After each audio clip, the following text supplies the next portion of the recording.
And so the next thing I'm going to talk to you about is tissue scaffolds. And one of the things that we've been trying to do with these is create anisotropy, which is aligning the mechanical properties of the scaffolds with the body, as opposed to just having isotropic properties that are generalized to any loading direction.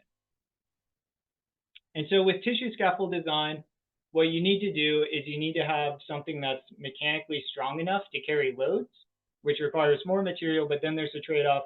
You need to have these empty spaces so that you can have biological growth. So it creates an interesting trade-off of how much material can we remove to encourage growth, and how can we organize that material to also keep it mechanically efficient. So in our work, we'll do the fabrication, and we'll also do in vitro and biological testing to test the scaffolds.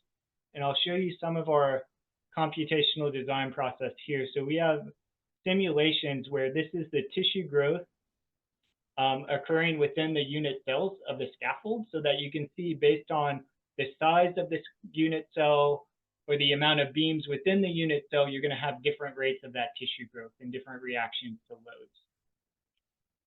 So generally, more surface area, you're going to have more places for tissues to grow, but there's also, as in any biological problem, if they're too small, it's hard to get nutrients in there, but if it's too big, the cells don't have anything to build off of to grow, so you have to get this kind of perfectly sized shape.